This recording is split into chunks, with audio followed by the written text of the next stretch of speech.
Welcome to Top Tier Wrestling, your ultimate destination for all things WWE. Whether you're a hardcore wrestling fanatic or just a casual viewer, we've got you covered with the latest news, in-depth show reviews, and our unfiltered opinions on everything happening in the world of professional wrestling. Get ready to step into the ring with us and stay on top of the wrestling world. This is Top Tier Wrestling.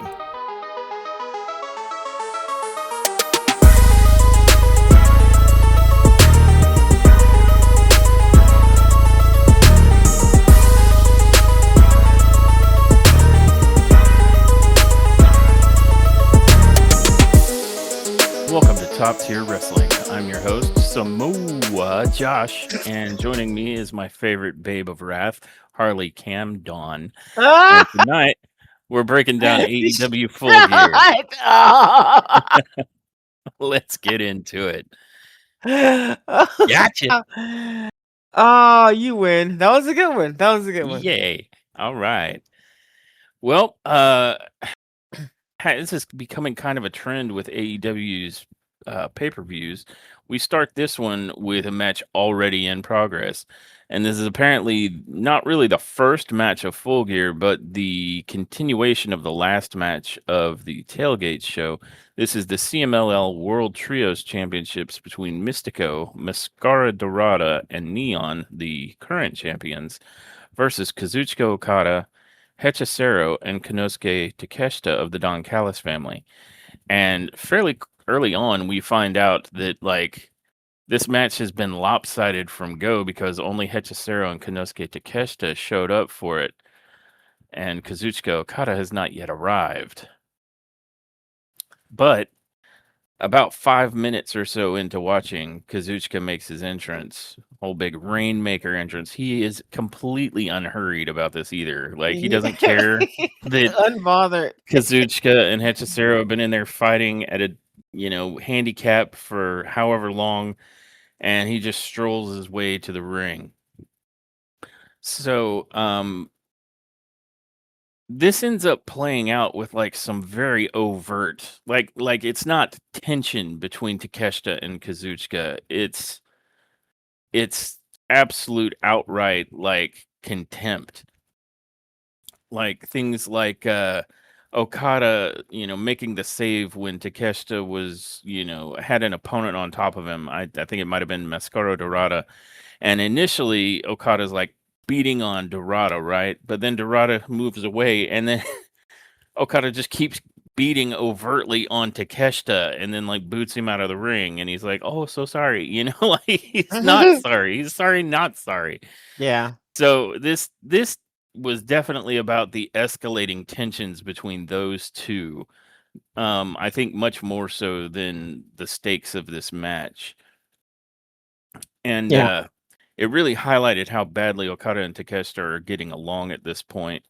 And it seems like it's one directional. Like, it's absolutely Okada that's provoking Takeshita.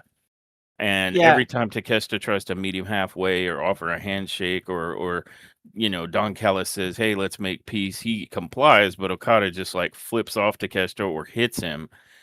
And for my take on that, I see that this feud stands to have one of two possible outcomes, maybe both. One, Okada's going to bail on the Don Callis family because Don Callis is overtly putting up with sorry, I misspoke. Takeshita leaving the Don Callis family because Don keeps putting up with Okada's overt disrespect and papering over the fact that Okada is the one that is causing all of the strife, and that every time Takeshita tries to comply or abide or do things for the family, Okada just throws it in his face. This is essentially a ticking time bomb waiting to explode. And the worst possible outcome is that this brings Don Callis's whole family, falling apart, not just the main foundations, at least. Yeah. Yeah, for sure. But that was my take on this match. Did you have thoughts on it? Yeah, I feel like this particular match, this storyline for sure, is pointing out um the bad side of Don Callis's management style. Because to acquire these men, I feel like he's done a great job. They've done a great job at making him uh be one hell of a snake oil salesman. But when it comes to keeping this foundation sturdy, I don't think he has what it takes. I don't think he has the emotional fortitude, if you will, and it's showing here that like he is emotionally stunted in so many ways that he can't comprehend uh, a gripe. He can't comprehend what the issue would be, so he doesn't know how to resolve it. So he picks a side, and the other side, come on, be an adult, grow up. He's like that parent that always yells at the good kid because they don't know how to discipline the bad one. So they Hmm. always put everything on the good kid and they expect for the good kid to be, come on, you're the good one. You're better than this. He can't help it. He does, that kind of thing. And that Yeah. very rarely makes a very healthy relationship or sturdy one or one at all. So I see the cracks there in the foundation. And if I mean he could, based on how he handles this, he could end up losing both of them, and that's a real big blow to the Don Callis family. Well, yeah, and I think it's more overt than that. I think Don Callis is overt. Like I don't think he's dumb. I think he sees exactly what it is, but he's valuing Okada more than Takeshita or anybody else really in the Don Callis family right now. Yeah, I don't think he's dumb either. I just think that he's ignorant. He doesn't know. I mean, he wouldn't know how to handle the situation because as far as he's concerned, there is no situation. So emotionally stunted here. Like he doesn't know what the problem is. Just, come on, guys. This is a great team. Everybody gets along, right? Isn't that great? That's fantastic. That's him. Yeah, yeah. That's I'm saying I don't think that's really what he's doing. I think he sees everything that's happening and he's still choosing Okada and Takeshita be damned is right. where it's at. But you can absolutely see what's happening and still be too ignorant to resolve it. And that's what I'm saying. His character, the guy that they've created, would not know anyway. He doesn't see a problem. Like he hears what's happening. He hears that there is, somebody's upset, and that's cool. But come on, get over it. Everybody's all right. We're all one big happy family here, and of course he's gonna. It's not necessarily that he is I guess disregarding Takeshita. He just thinks in this particular situation that Okada is more valuable. Like he thinks More Okada would, valuable. Yeah. right, he thinks Okada would be the one who would burn out first, and he doesn't want that. He thinks Takeshita will stay. And look, Takeshita has stayed. So he doesn't have Yeah. to do any investments there. But he knows that Okada is a big, he knows that much. He knows that Okada is full of himself and Okada will burn out. So, but Takeshita's right there. Takeshita's one of the founding members. He's not going Yeah, I think anywhere. he is a founding member. I think he's what started the Don Callis's family. Like he was the first one with Don Callis and it grew from there.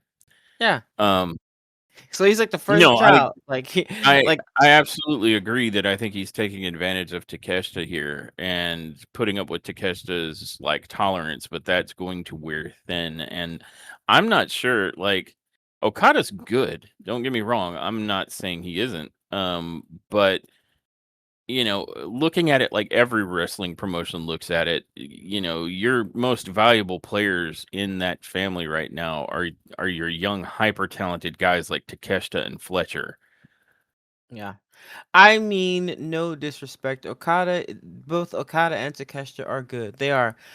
We got different styles though, right? Okada is more of a slow, methodical, seasoned veteran, and he likes to take his time, and they talk about it all the time. The commentators mention how calm and cool he is, in all of his matches, and then he'll turn the heat up towards the end. That's the type of wrestler that he is. Um Takeshita is let's solve every situation with brute strength. Like he is ready to yeet a bitch. Like he's not him and Okada are not the same, but they're both good. What would I like to see more? Takeshita. Who do I think is a better wrestler? Takeshita, but that's based on the style that I like. I'm not saying Okada is bad. I enjoy watching Okada, but Okada is kind of, what I mean, like he it's kind of like Brian Danielson. I like Brian Danielson, but if I had my choice between him and Kenny Omega, I would watch Kenny Omega in a match because Kenny Omega is more the style of wrestler that I like to watch. Yeah, So preferable in-ring style. Yeah. right, yeah. So no disrespect to Okada, but I think the more valuable product for me would be somebody that I could see in a match with somebody like Will Ospreay. That would be Takeshita. So that's the person that I would lean more into if I was gonna pick a side. But Don Callis, again, he's just going on who he can control uh easier, and who he's gonna lean more into Okada because Okada wants you to kiss his ass, whereas Takeshita is better, and he's here because he's better, and he's here for the family. Like, you know what I mean? Yeah. But Yeah. so you can be you can be a little bit more dismissive to him. What is he gonna do? He's not going anywhere.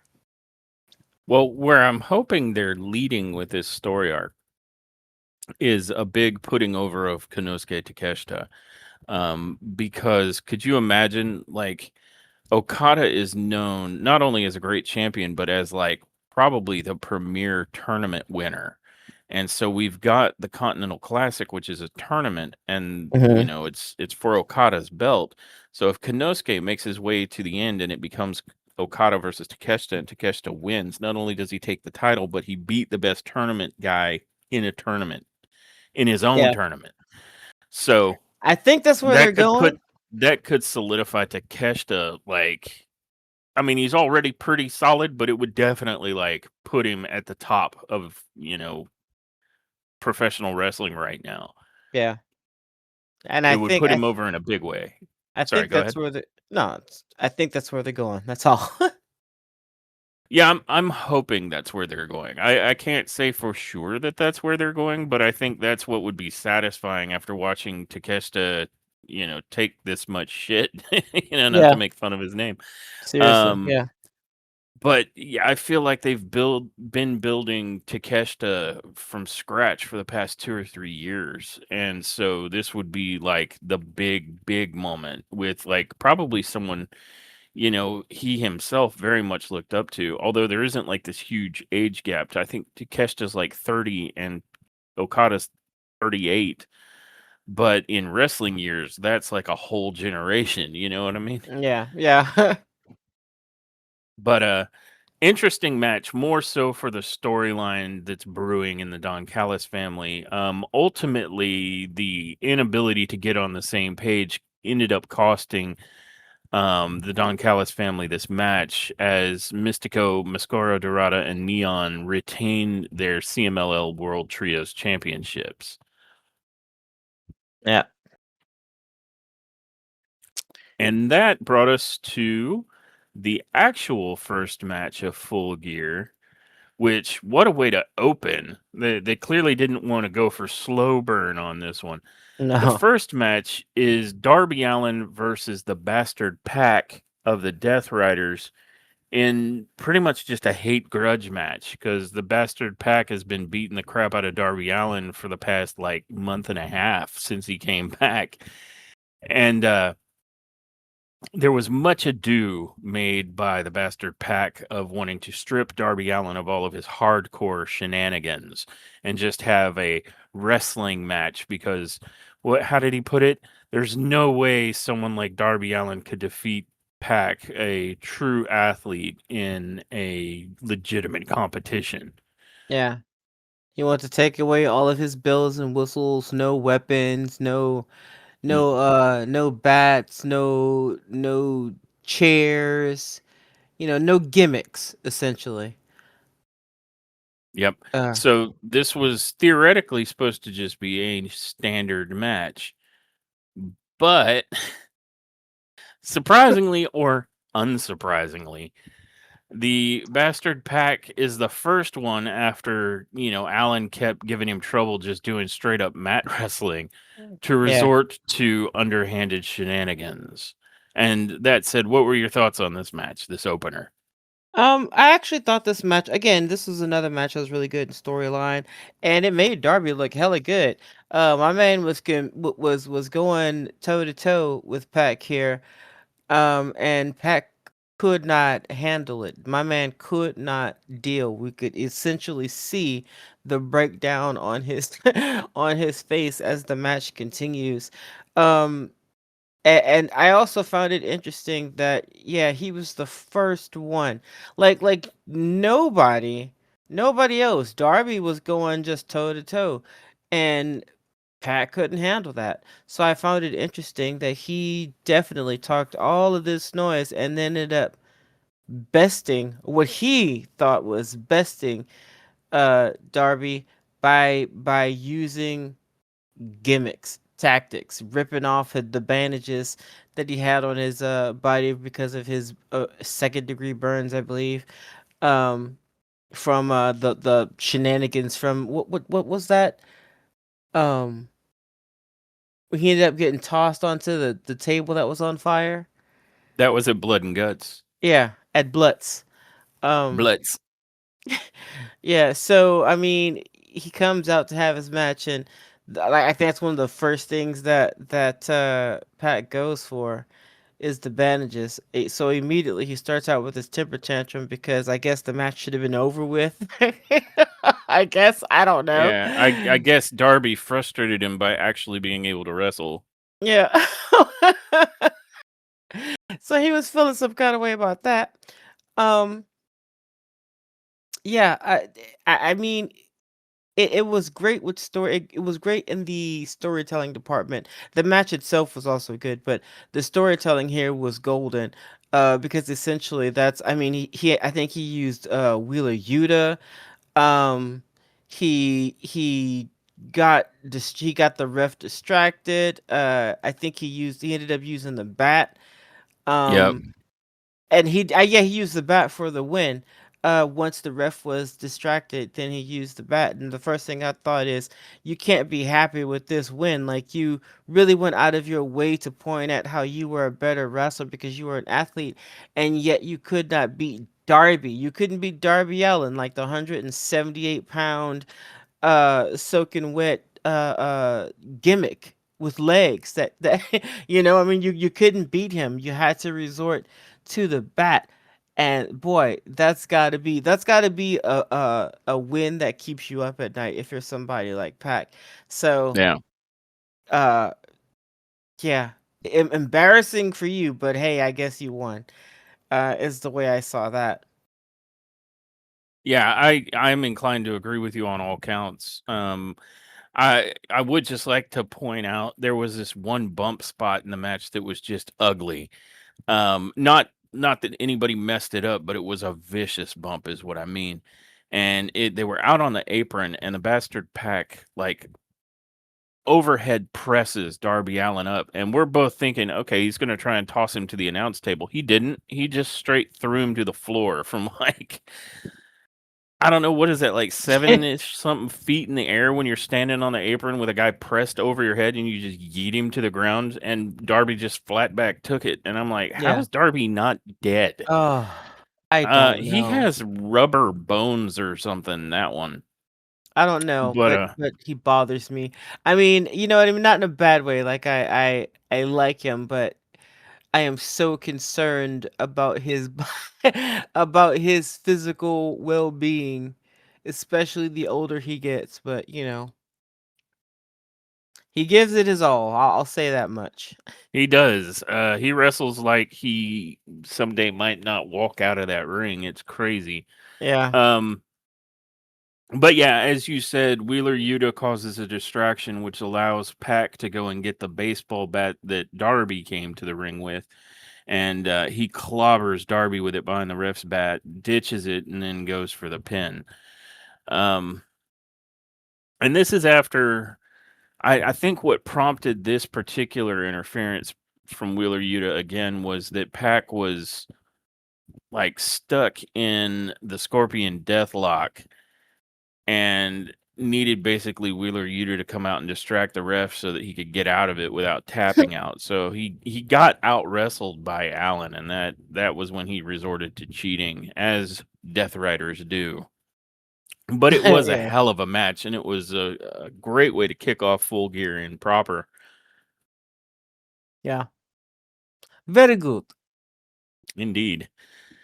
Following that banger of a match, we then come to a four-way tag to determine stipulations in the ongoing AEW Women's Tag Team Title Tournament semifinals. And this is, for those who aren't aware, AEW has just introduced women's tag team titles. It's kind of a big deal for the ladies. And this tournament will determine the inaugural champions. So being able to pick your stipulation going into the semifinal rounds is kind of important. And the four teams that are involved here are Timeless Tony Storm and Mina Shirakawa, aka the Timeless Love Bombs. And no, I didn't make that up, they did. Versus Megan Bain and Marina Shafir. Shafir seems to just be standing in for Penelope Ford, who I think injured her shoulder. And then you've got Sky Blue and Julia Hart, which I can't keep up with what they're calling them now. It was previously like the Triangle of Triangle of Madness. Madness. Or Is yeah, and it then still, the or did they change yeah, it but again? no. The team when they're together, they're like the sisters something. Sisters of Um, Sin. That's it. yes, Yeah, yeah. So when it's all three of them, including Tekla, yeah, I think it's a Triangle of Madness. But when it's just yes, Julia Hart and Sky Blue, they're the Sisters of Sin. correct. And then last but certainly not least, we've got the Babes of Wrath, Willow Nightingale and Harley Cameron.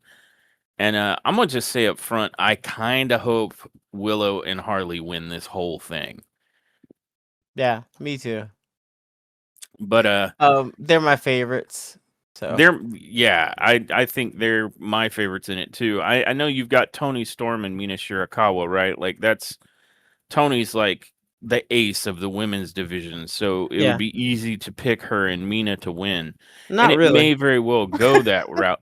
Well, I'm just saying, like she's a gold holder, right? Like Yeah, she's in that category. Um, but I would totally be about like because Willow and Harley have been showing up for this. Like they've been looking real good. yeah, And I don't think anyone wants Megan Bain or Marina Shafir to win. Like those are the heels of this whole situation. Them and Sky Blue and Julia Hart. But like, yeah. So that's kind of my take on it. And just to give some of my thoughts on this one, the women's division has been looking good. Their blood and guts match was amazing, and that was a oh yeah, first for them in AEW. And these women coming together to try and fight for these tag titles have been looking good. Um, and this was no different. This was actually a very good match. And I really have to repeat myself and say that Harley and Willow are standout. They're showing some serious potential, like both as individuals but as a team. They're really they've won me over, and they're my pick for the inaugural Women's AEW Tag Team Champions. What yeah. were your thoughts? Yeah, I definitely want to say that Willow always looks good. I think she's a really good competitor, but Harley is really stepping it up. And looking hella good in there. Is it perfect? No, but what I've seen is impressive. Um, and just in general, I thought this match, like, I know that it's easy for people to go, yeah, Tony Storm and what is it, Mina Shirakawa? Yeah. But I don't really like Mina that much, and It's not that I don't. It's not that she's not a good wrestler. She's okay. She's like legit. She's okay. Um, but I would be okay if Tony and Mina didn't win. Oh, and honestly, because both of them have gotten plenty of accolades. Either in AEW or Ring of Honor or wherever Mina wrestles, and Tony doesn't need any belts. Her belts are timeless. She didn't even need a belt, and I see a belt on her. She is a champion. She's like the female Roman Reigns in AEW. So I Yep. really feel like I feel like Willow and Harley, they deserve this. I mean, in my opinion, I feel like this is something they definitely deserve. And of course, nobody wants the heels to win. Not even me. And I love heels, but I don't like them. I don't like Megan. I don't like Megan, and I don't like her dumb music. Actually, I take that back. I take that back. Megan has grown on me as a wrestler. I think she's pretty good. I think the push that AEW gave her was a little bit disrespectful to other female competitors they had. Honestly, the absolute disrespect they showed Statlander whenever Megan showed up was unnecessary, and they just basically used all their heavy hitting female competitors to like they used they used them for Megan. Like Megan just they like sacrificed all of them to her. Like she squashed them, like smashed them all. Um Unnecessarily so, because it didn't do anything for her. Like she hasn't grown, her career hasn't grown that much from that. Her career has grown from her going into the ring and actually being a competitor, and saying more than two words. Bow down.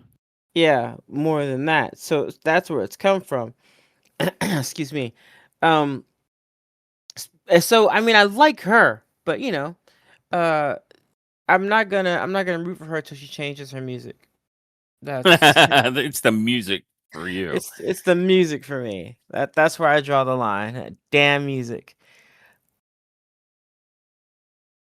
I could dig that. Um, I agree too. Like we were concerned when Marina Shafir stepped into the ring because we like for 2 years of Death Rider, she didn't really step into the ring, and she's been doing okay. I'm gonna give her her props. She's gotten into the ring and she's been doing all right. And Megan Bain, I'm with you. Like as they give her more to do, she seems to rise to the occasion. Like she's lasting in these longer matches. She was able to cut a few promos when they had her kind of teamed up with FTR. And while that's not a great team up, in terms of like who we want to see, she was able to deliver her lines fine. Um, so that is all part and parcel of me suggesting that the women's division is really starting to come together. Um,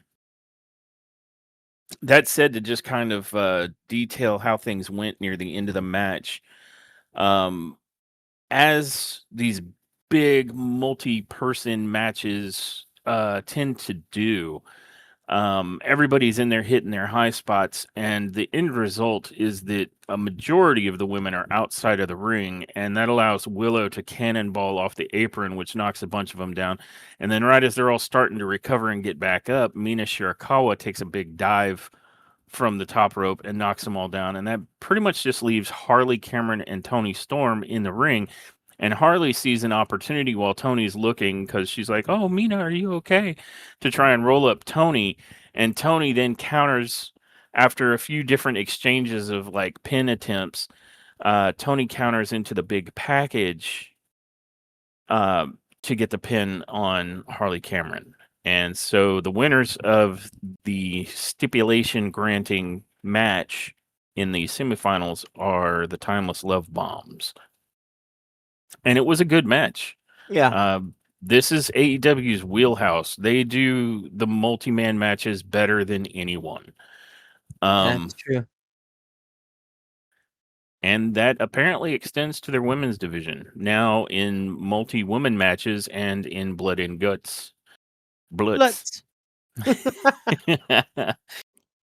Following that banger of a tag team match, they decided to give us another banger of a tag team match because the next match is for the AEW World Tag Team Championships. The defending Brodito versus FTR with NoHo Stokely. It took And me way too long to figure out what you had just said.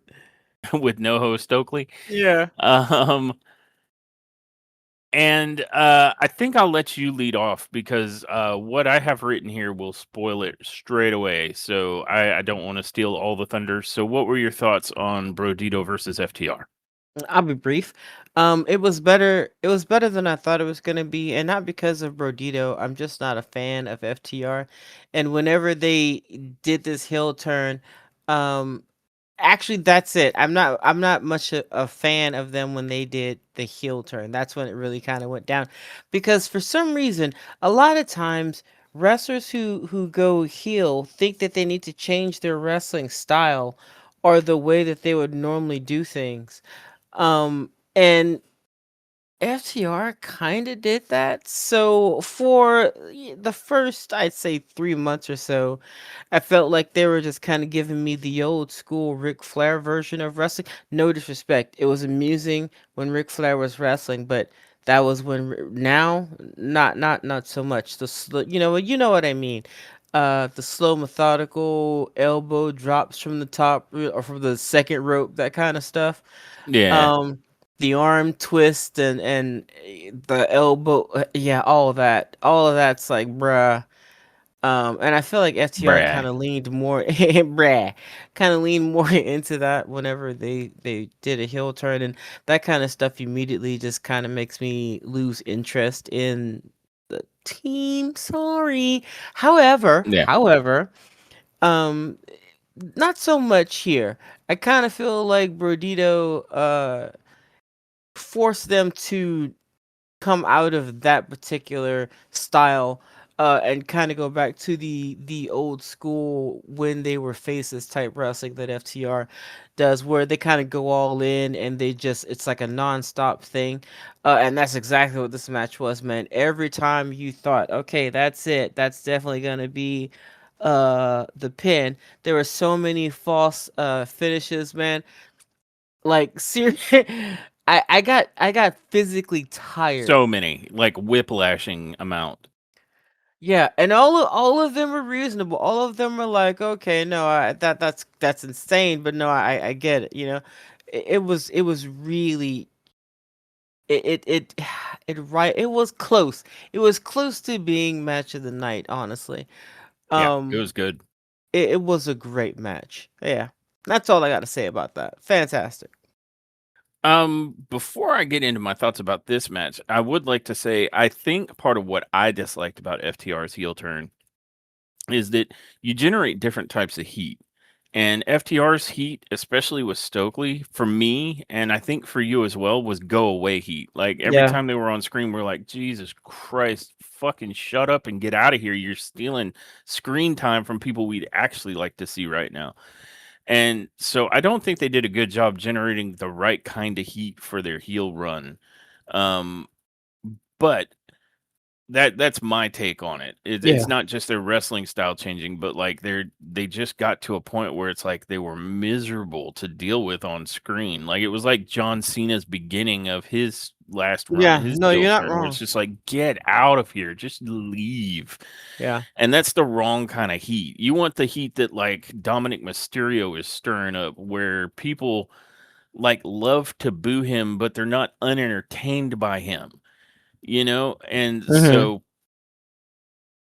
you've got to be, I guess, cognizant of that. And I don't know if they were trying to generate that kind of like heat, but that's what I think they generated. So for a long time, it's just like FTR coming on screen is like, well, time to go get some popcorn or go to the bathroom or fucking anything else but watch this. Um, that said, this match did not cause that, and I think largely because we didn't have great involvement from Stokely, and ultimately we didn't have any shenanigans either. This was just two really good tag teams doing what they do well. Like there was Yeah. there I can't think of an instance of like cheaty bullshit that FTR did. So they really just did wrestle this. And so my thoughts on this are that all good things come to an end, and Brodito's tag reign ended here. I'm not too sad or surprised, as AEW doesn't seem to engage in super long title reigns, at least compared with other promotions. And it was a good run that they had. This ended up being a really great match, and Bandito especially like showed off not just the, they talk about how strong he is, but we see it. And he really fought hard to stay in this, but as we turn the corner into the tail end of this match, there was a point where Brody King is kind of taken out of the equation, leaving Bandito fighting one versus two for quite a bit of time, and it just came down to FTR eventually overwhelming them. There's only so many pile drivers and shatter machines that a person can be expected to Yeah. kick out of, and that was the way it went down. So uh, Bandito fought for like his life to try and keep these titles, but he just got overwhelmed by getting finisher after finisher after finisher until he just could not kick out. Yeah.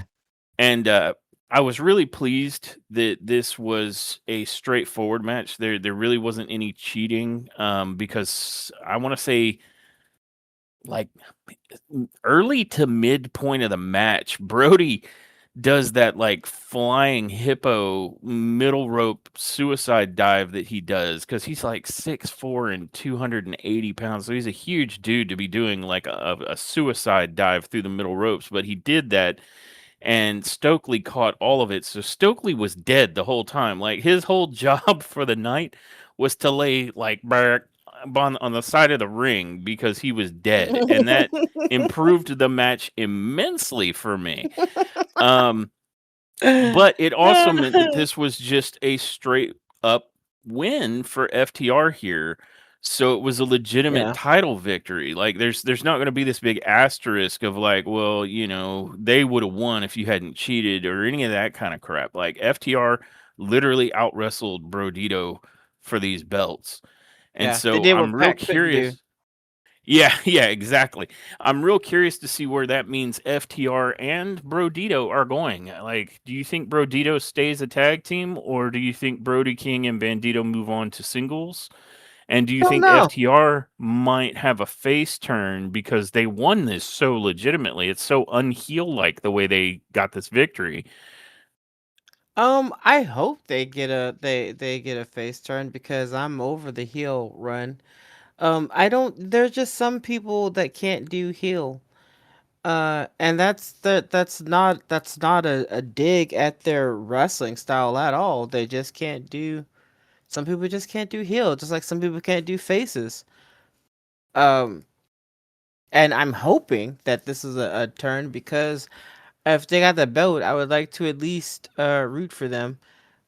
And unless they plan on giving it back to Brodito real quick or some other group, I'd be interested in that too. But Yeah, who you knows? never can tell with AEW, man. You can't. No, no.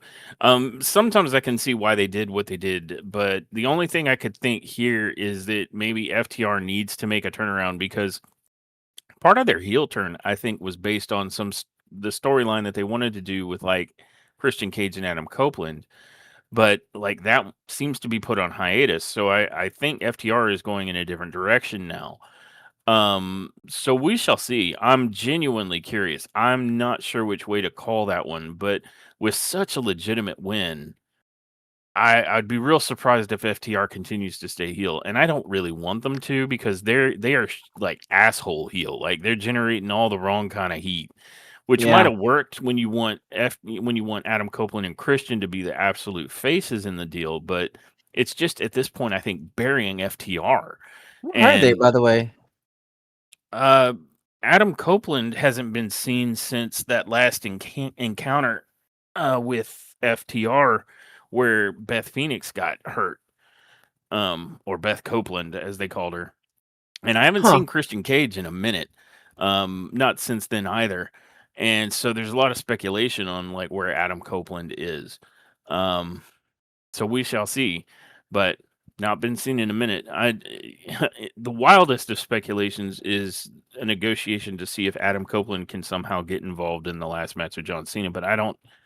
I'm feeling like that's less and less likely to occur, but who knows? Yeah. The world And could I mean, surprise me. yeah, honestly, that wouldn't be AEW holding that back. I would be very No. surprised if it was. So, yeah. So But we'll yeah, see. I mean, if AEW and WWE can ever come to a working relationship and we can put to bed the war between the two, like I don't mind comparing the two different companies in terms of style, but like one company pretending the other one doesn't exist and won't work with the other one is a real pain in the ass. So it'd be good for all of like wrestling writ large if they could work together to make yeah, things like Adam Copeland showing up for John Cena's last match a thing. yeah, So we'll see. I mean, stranger things have happened, and I'll hold out hope and stay positive. But that was an absolute banger of a match, and FTR just ended up beating straightforwardly yeah, Brodito, or at least Bandito, since Brody was kind of out of it near the end. Um, but yeah, another banger on the night. We're on fire here in Full Gear at this point. yep, And it was at this point that they hit us with the AEW National Championship, the newest title to be introduced in AEW, and another one that's going to be a big inaugural. This is the Casino Gauntlet match, and it's going to determine the new champ. Winner takes it all. And their casino gauntlets are sort of an inverted battle royal where you want to be close to the last entrant in a battle royal, right? And yep, being the first ones means you're probably going to lose. I mean, you got nothing but an uphill battle. The casino gauntlet's the opposite. It's the first pinfall or submission wins the whole shebang. So, and the intervals of time in which a new competitor comes out are also basically random. So whoever goes first has the best odds of winning, not the worst ones. yeah, And right out the gate, the first two competitors, and they had teased us with this. The first two competitors are the premier members of the Hurt Syndicate, Bobby Lashley and the gold standard Shelton Benjamin. And everybody had been talking about and wondering, like, ooh, if Lashley and Benjamin are the two in there, who's going to win? What's going to happen to the Hurt Syndicate? Will it be the end of days? Like they were building it all up. And they teased it so much, and Lashley and Benjamin get in there and they only do a couple of collar and elbow tie-ups before immediately like the newest competitor is being introduced. And of course, that competitor is none other than Ricochet. And so when Ricochet comes out, immediately the Hurt Syndicate has a new target. So we're not seeing Bobby have to go against Benjamin. yeah, And Ricochet wrestles with him for about 10 seconds before, since this is a no DQ match, the other members of the Demand, which is the Gates of Agony, that have been working with Ricochet, come out there and basically lay the Hurt Syndicate the fuck out. And I mean, all three of them, they were like, MVP can get some too. And so for like a big portion of this entire match that then plays out, the Hurt Syndicate is just down and out. Like we were like, I guess they're just done. But apparently they were just out cold on the side of the ring for like 20 minutes into this match. So we never at any point, by the time they do show up again, there's enough other competitors that Lashley and Benjamin never have to really go against one another. yeah, So that bummer. that was teased and never manifested. But I say all that to say this: that is the only minor kind of disappointment that I had in this match, because this was another just multi-man crazy banger with like Kevin Knight and Speedball Mike Bailey and you know, a super heavy hitting Mark Davis who came out and did like a pile driver to people in 20 different flavors. It was Yeah, crazy. And then you ended up with like, the cries of meat, because it's like Mark Davis is in there, and uh, you had both members of the Hurt Syndicate get back in, and I'm trying to remember who the other guy was that was standing across from him, but it was just like four really big dudes all Yeah. like standing off. So the crowd is shouting, meat, meat, meat. I think it was Claudio Castagnoli, now that I think about it. So it was Yeah. Mark Davis, Claudio Castagnoli, Shelton Benjamin, and Bobby Lashley. And that's just like, you wanted a meat match. Well, welcome to the steakhouse.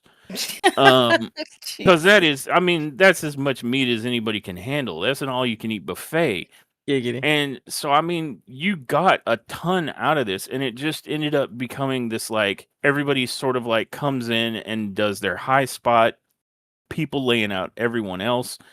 And it ultimately culminates in a moment where Ricochet, who is the little conniver, is watching everything play out, trying to figure out his moment. And there's a spot where it's looking like it's Kevin Knight's match to win. Like, I think he even got off the UFO splash. And I think he was just about to try and go for the win when Ricochet jumps in there and hits the spirit gun on Kevin Knight. And since everybody else had been beaten to the outside of the ring at that point, including the guy that Kevin Knight was wailing on, which might have been Wheeler Yuta, maybe. Um, Ricochet jumps in there, hits the spirit gun, and gets a quick 1, 2, 3 before anybody is back on their feet to stop it. And so Ricochet ends up being our inaugural AEW national champion of baldness. The Not a baldness part is baldness. critical. Yeah, you knew somebody bald was going to win. I mean, you got Oh Shelton man. Benjamin, Bobby Lashley, Claudio Castagnoli, Ricochet. I mean, the odds were ever in their favor. That's But that's true. my thoughts on this match. It was a goddamn banger. It was fantastic. And people can have their thoughts about Ricochet as a character, right? He's all ha ha, and we love seeing him get kicked in the face, and all that. But my man's been putting in the work, so I was actually pretty happy, all bald aside, that he got this AEW National Championship because Yeah. Ricochet is like gifted beyond belief, both as a character in the ring and as a performer. And so, heel or not, he deserves this flower. Give him his flowers. Yeah. They can be I think bald flowers. they can be bald flowers. Yeah, no, I share the same sentiments. I find that Ricochet absolutely deserves uh his accolades here. And also, I think he's getting more attention, more work, more storyline in AEW than he has ever been given in WWE. And I think it's paying off. Um he's hilarious. He can do his amazing in ring work. He's a total package. So He yeah, screams when a bad move happens to him. It's so damn funny. yeah, yeah. No, he's absolutely the total package. So it's good. It's really good to see him uh getting his just desserts here. Um, Aside from that, everybody else in the match looked fucking absolutely crazy. Speedball is probably one of my new favorites. Um, Kevin Knight is, as far as the type of wrestler that he is, he stands out from the group. He does. I can't really put my finger on it, but he's got. I don't. Maybe. You know what? Maybe it's. Maybe his technique is noticeable. Maybe it stands out for some reason. I don't know, but I find that even though I've seen his style of wrestling over and over again, I feel like he does it better. There's still something about how he does it that stands out from the rest. Um, it took me a second to see it, but I'm starting to see it. I am. Um, Not only that, but these dudes are like cardio beast. Yeah. Even Claudio looked great in this match too. I don't feel like he was as active as uh well, no one was as active as Bobby Lashley and Mitch. They were the stars of the match. They were in there nonstop. You couldn't move the camera without seeing Bobby Lashley or Benjamin. They Yeah, held when their they were own. conscious for it. Yeah, Yeah. I'm kidding. Yeah, I'm kidding. They weren't. They were asleep for the at least the first 10 minutes of this match. Um, but no, this was great. This was fun. I was making a joke, but I don't think I saw. Um, I don't think I saw Claudio or yeah, I don't think I saw him a lot. But aside from that, uh, when I did see him, looked great. Everybody looked great. Like everybody. I think even Roderick Strong was in this, wasn't he?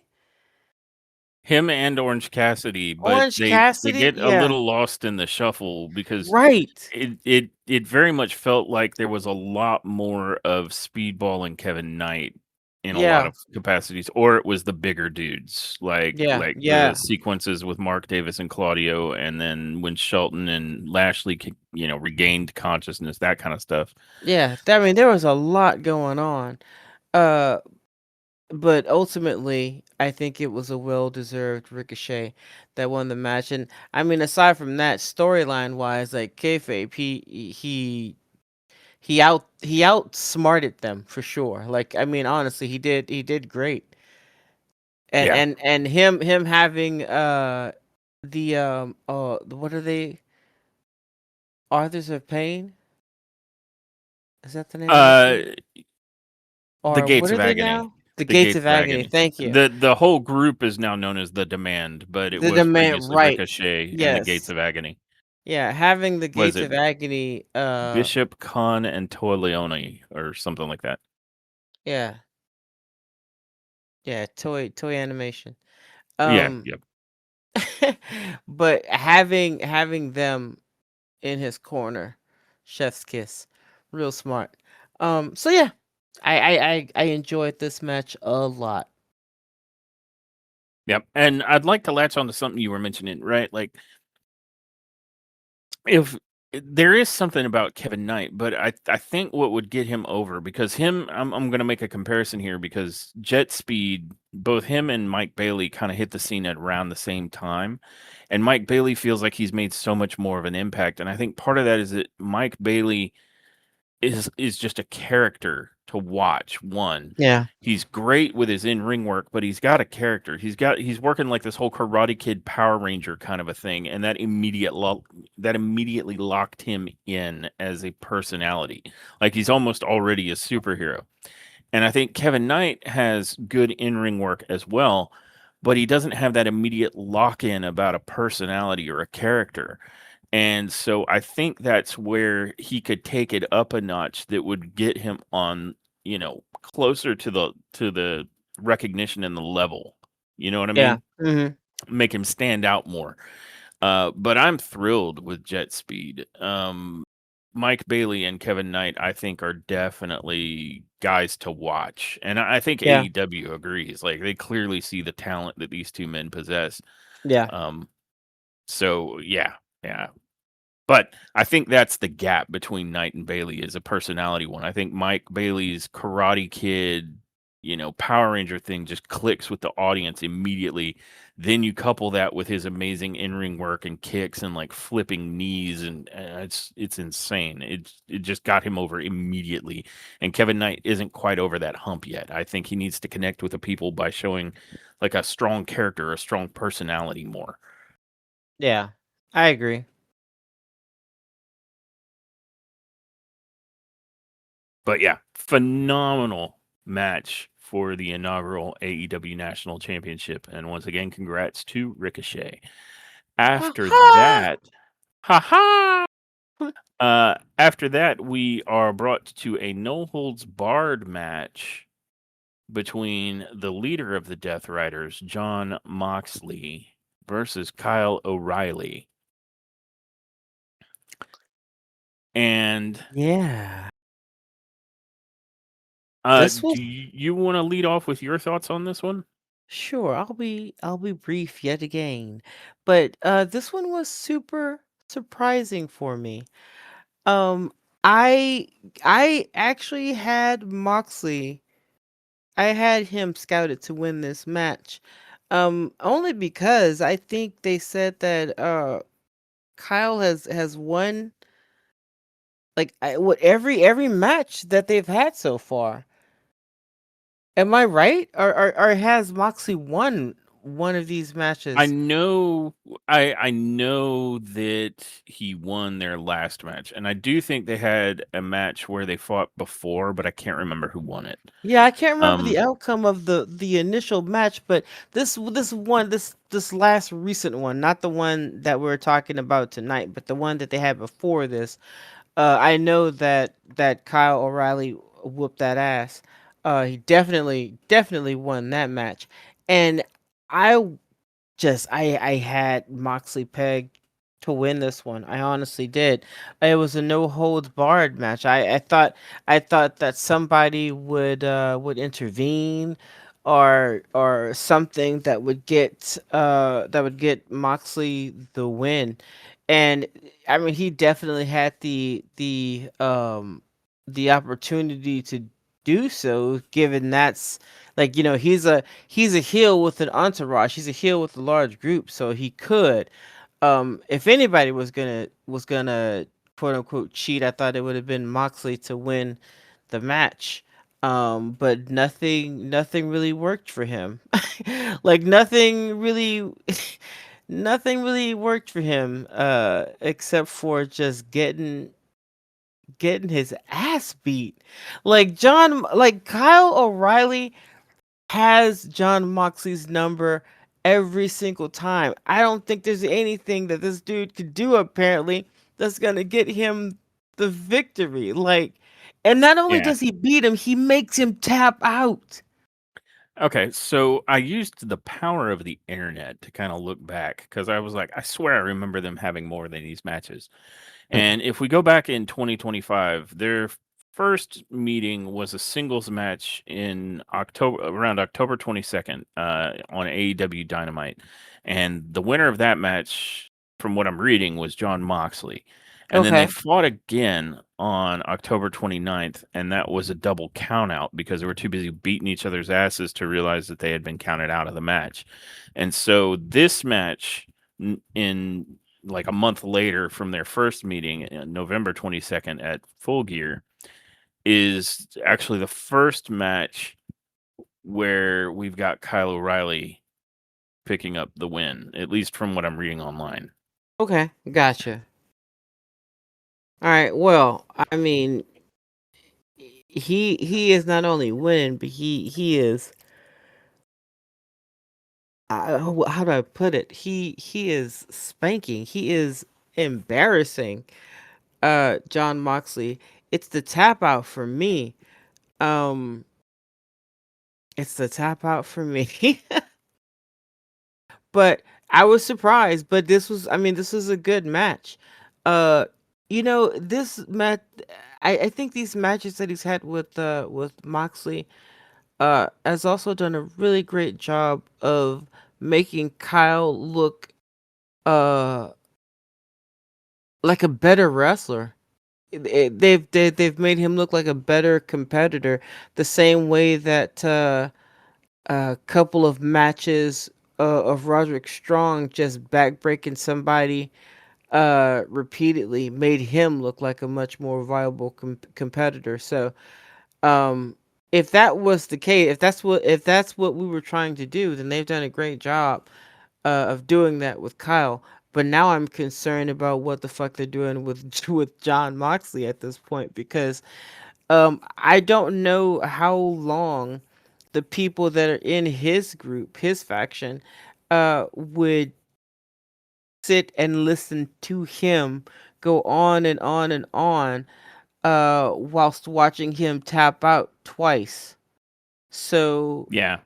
you know what I And mean? let me correct the record because I double checked because I was like, that doesn't sound right in my memory because I could have sworn O'Reilly and Moxley met up more recently than that. And they did at the Blood and Guts Dynamite on November 12th. And it was then because I was like, didn't he tap out to O'Reilly twice? Like this was the second Yeah. time at Full Gear. Hmm. And so he did also at Blood and Guts, which is why you came into this match thinking surely, Moxley's going to be up this time, right? Yes. Yeah. Um, but out of their three major singles matches that didn't end in a draw, you had Moxley win the first one, then you had the draw, then they fought again at Blood and Guts, and O'Reilly won. And so I guess this was at Full Gear, the feud breaker, because you had one up for each one and a draw, so this one settles it, right? And so Kyle O'Reilly picking up the win here is him establishing that he is clearly the better submission wrestler of the two. As much as Yeah. John Moxley likes to be like, "Oh, I'm Death Jitsu." Yeah. So wow. Yeah, Honestly, and I just didn't expect I didn't see that one coming.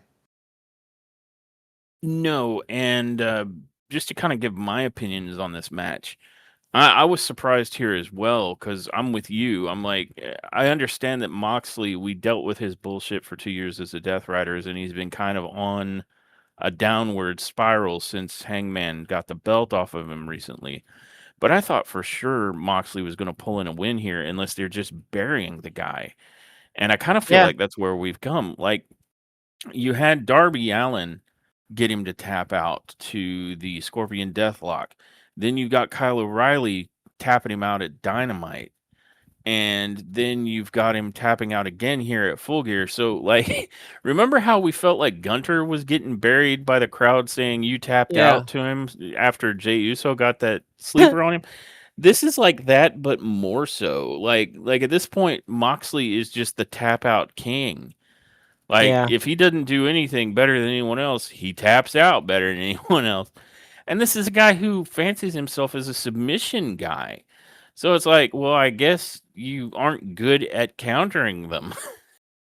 Yeah. So it's creating this situation where even if I'm critical of John Moxley's character work and his affectations being this Death Rider, he there was a point not all that long ago that he was a very credible performer, and now he's losing that. Yeah. Not just with his steady losing streak, but just like kind of just like tapping out all over the place too. And I'm not saying that the Death Riders and Mox don't have their comeuppance from like a kayfabe perspective. Like the Death Riders have earned all the bad karma. But I mean, how big of a hole are you trying to throw Moxley into here? Yeah. Um, it was a good win for O'Reilly, and I agree with you that this is like letting Roderick Strong get over, as a performer by showing off that he is the Messiah of the backbreaker. But man, Moxley is getting buried deep, and he wasn't sitting pretty as part of the Death Raiders. Like his whole wrestling style changed to that Death Jitsu crap, and I have hated it for 2 years. Maybe this will turn it around where he's like, well, fuck submission wrestling. And he'll Yeah. stop that crap. Yeah. You don't owe a debt to Daniel Bryan to turn your wrestling style into trash in the ring. You really don't. Yeah. But yeah, other than that, I mean, as a bloody match goes, there was a lot of like skull forking. Literally, Moxley, of course, since it's no holds barred, has brought a fork to the ring. And like Moxley, that's the other thing about his wrestling style. He is the king of the bitch move. If there is a biting, a scratching, or a crappy, stab you in the head, Abdullah the Butcher style move to be done, he will do it. And so there's a whole lot of use of the fork to just generate blood for blood's sake in this particular match.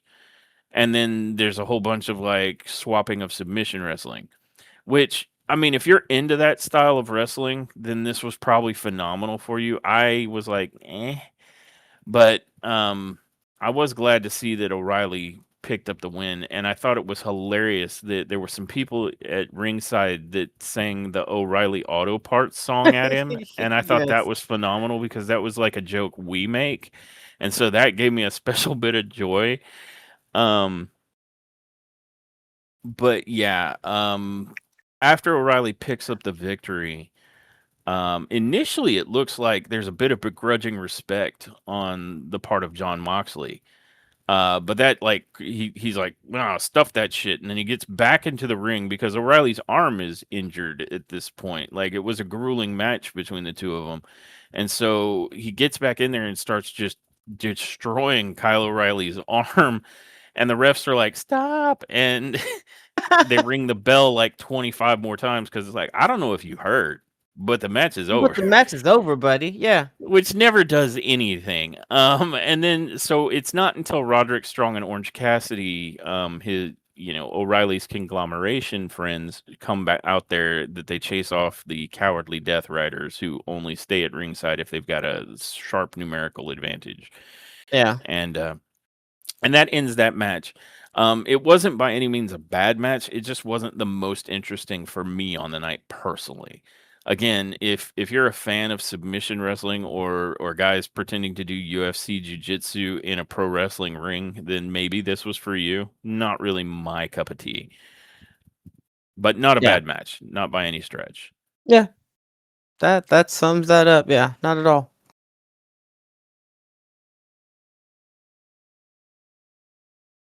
And almost as if to say anything you can do, I can do better. Our next match is a no disqualification TNT Championship match between Kyle Fletcher, the current champion, and Mark Briscoe, with a very interesting stipulation for one Mark Briscoe. In order to get this match, he had to agree to this stipulation because Kyle Fletcher and the Don Callis family were basically done with Mr. Mark Briscoe. So Mark had to agree that if he loses, he has to join the Don Callis family.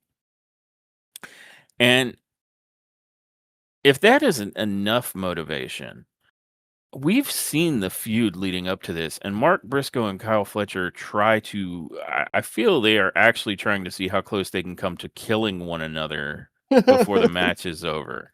So we Yeah. knew we were in for a banger.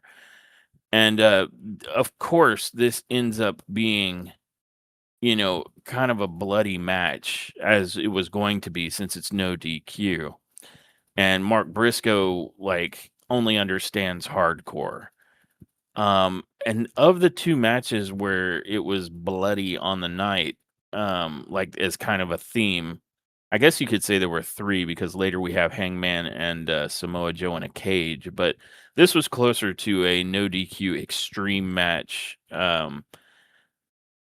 Coming right after O'Reilly and Moxley's, this definitely felt like a yeah, cool story, but we got this kind of a thing because this was altogether a vastly superior match to come right after. If we're comparing, like, oh, one was bloody, and now this one like is like, oh yeah, well, how about bloody and near death lethal?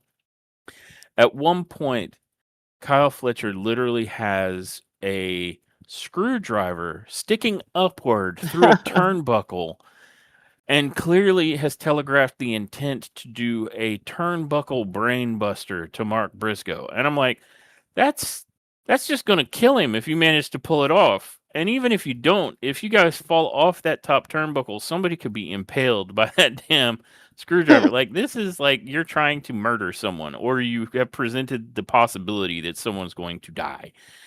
Um so yeah, between Briscoe and Fletcher legit trying to kill each other and Briscoe on occasion just trying to kill himself, this was a very high impact match with a lot of kind of nasty stunts and spots in it.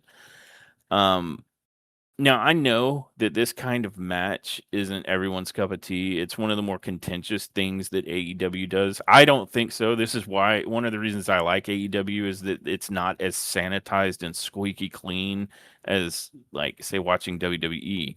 So, if this isn't your cup of tea, then don't watch it. It's totally my cup of tea. I'm one of the sickos that likes this shit. So quit bitching about it. Just stop watching it if you don't like it. Or watch it and fucking learn to love it. Um, but this was an absolute banger in my opinion. And I'll be happy to go into details about how the match ends up closing, but I think I want to get your thoughts before I do. Yeah. This is probably match of the night for me.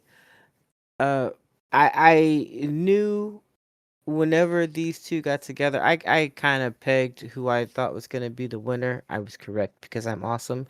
But All true but facts, guys. yeah, True facts.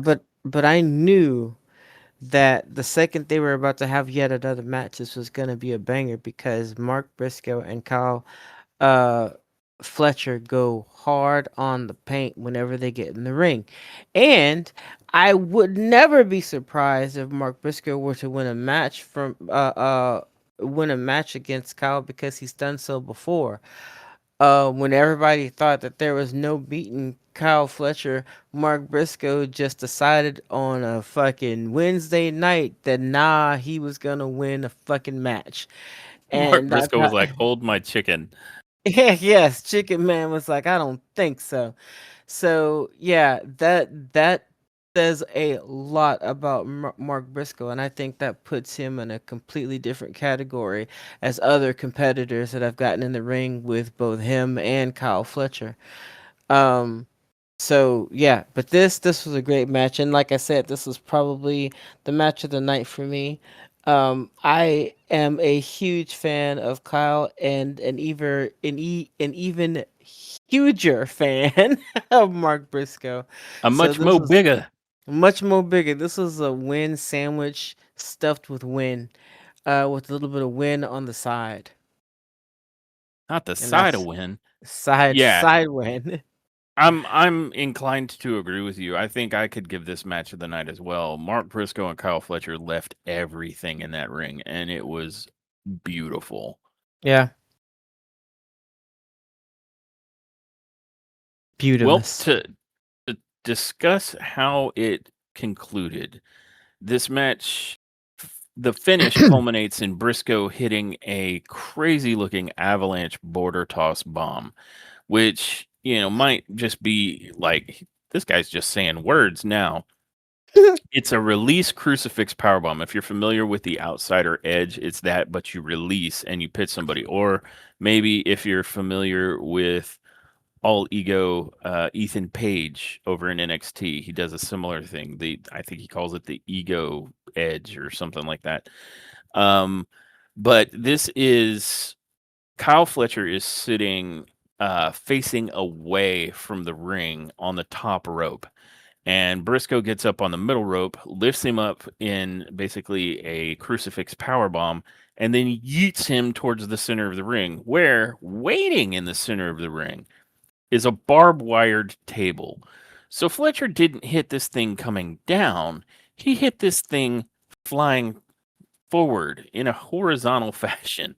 So his back scrapes across this table as he goes Ah. through it. Suffice it to say, that was a bad time, but that's not where it ends for Mr. Fletcher. Because then Mark picks him up and delivers the J Driller onto a whole bunch of well used and bloody thumbtacks that had been spread all across the center of the Ah. ring earlier in the match. So he drops him with prejudice on the top of his head onto the thumbtacks, and it is after that series that Mark Briscoe secures the 1, 2, 3 count and becomes the new TNT champion. Uh, it also means he doesn't have to join the Don Callis family, so he's won twice. Uh, Yay. this was an absolute great match in an epic feud between Briscoe and Fletcher. Um, And on top of that, titles have just been moving. We had the inaugural presentation of the national championship. So, not really, I guess, a move other than it moved from vacant to now on Ricochet. But it's good. Yeah. I'm really really happy with this. Um, yeah, I can't give enough praise to this particular match. I will say I think this was match of the night. The in-ring work by Mark Briscoe and Kyle Fletcher is on a whole nother level. Like Mark Briscoe is getting in there and having matches with Kyle Fletcher that I think Will Ospreay would look at and go, "Damn, I need to step up my game." Um, and I mean, we've seen the war that those two, like Fletcher and Ospreay, have gone through.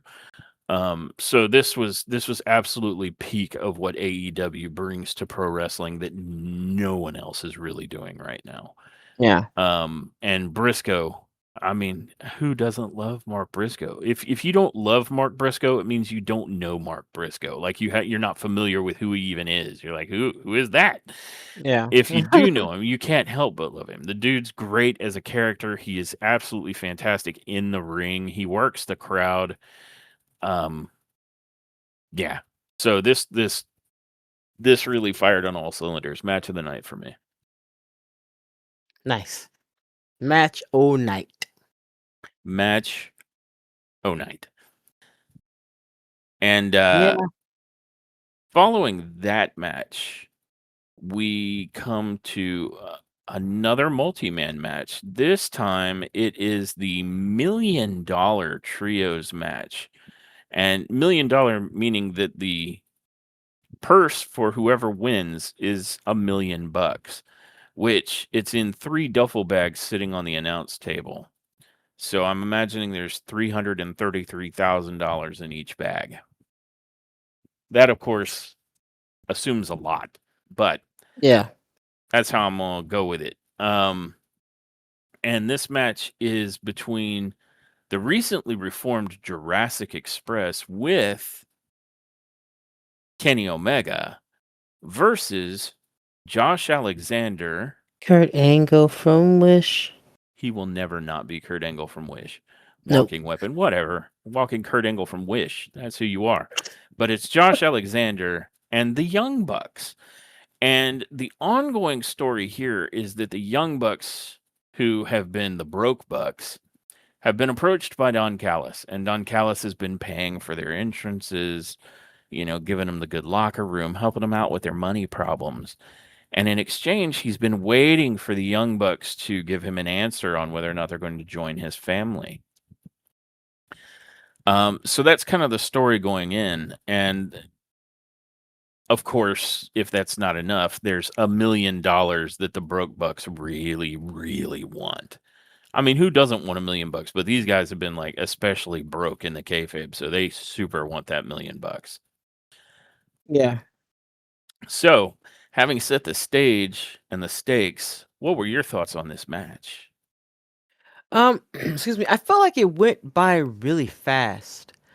Um, but it was good.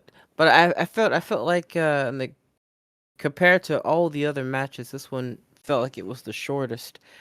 Um, and yeah, I mean that's really the only critique that I really remember. I know that I mean the match itself was good. It was entertaining, but one of the things that for me happens with AEW PLEs is that or PPVs or whatever is that they're usually just chock a block full of nonstop action.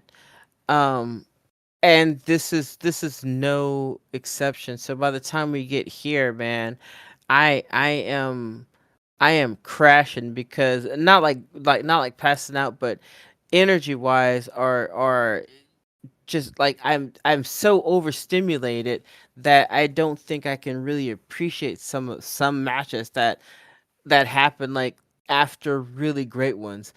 And this one happened right after the match with Mark Briscoe and Kyle Fletcher. So I was already like on cloud nine and just woo, because that match was crazy. Uh, and we end that crazy match by starting another crazy match. I mean, you got Kenny Omega and Jurassic Express, and Josh Alexander versus the Young Bucks. The least exciting person in that match is Josh Alexander, and it's still not bad. You know what I mean? Yeah, So yeah.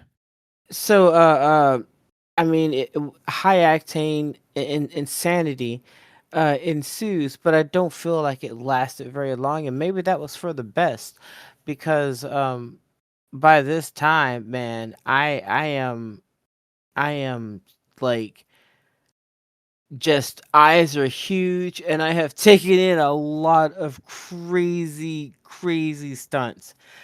Um, so maybe, yeah, maybe that was for the best, but this was still a good match, and you can't have a bad match with the Young Bucks. You can't have a bad match with Kenny Omega. Like you just can't. No, I agree with you, by the way, and I think this match had a lot it was trying to get done in a short amount of time. So this isn't one of those like super exhaustive Young Bucks or Kenny Omega matches with like a billion false finishes Yeah. and just like an emotional roller coaster. But it was good high octane action. I mean, between Jurassic Express and everybody looked good, including Josh Alexander. I know I make the joke like Kurt Angle from Wish, but that's just because Joe Hendry got him with that, and that's just gonna stick forever. But he wrestled well. Jack Perry, who I never thought I'd have a good thing to say about after last year, he wrestled really well. Luchasaurus is looking good. And I mean, you can't go wrong with Omega and the Bucks. They are literally the elite in all elite wrestling. Like that is who are the elite. And so they give you what you came to see. Um, this was a very good match. And on top of the excellent in-ring action, this ends up telling the story, as I mentioned, about how the Don Callis family have been waiting for the Bucks to decide to join. So, before I get to how that turns out, the way this match ends up closing is after just a ton of spots between these these six men, these two three-man teams.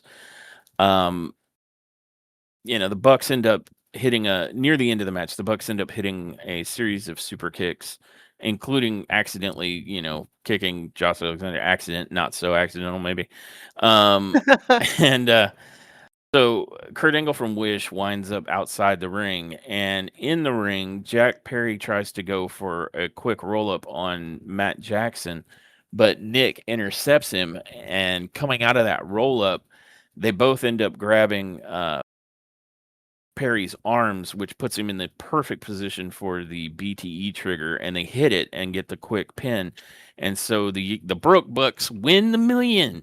They're like, yeah, and the crowd's actually like kind of happy about it because we've been watching the saga of the Broke Bucks, and they're not yet consolidated with being part of the Don Callis family. So people are like, yay. And initially, it looks like they're walking out with their winnings and they're walking out next to the Don Callis family.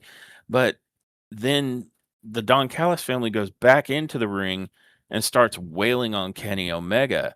And the Bucks at the top of the entrance ramp are like, wait, what the fuck is this bullshit? And Don Callis is like, no, it's fine. He's a schmuck. He deserves it. And the Bucks are struggling with this.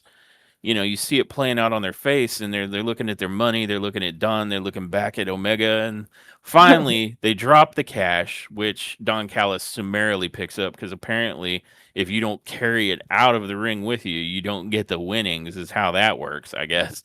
So Don Callis walks off with the money, and the Bucks enter the ring and they fight off, all opposition until Jurassic Express is able to get kind of their act together, and then there's kind of a standoff between Jurassic Express and the Bucks, but because Jurassic Express watched the Bucks just help, they immediately kind of offer their, a handshake, and the Bucks take it.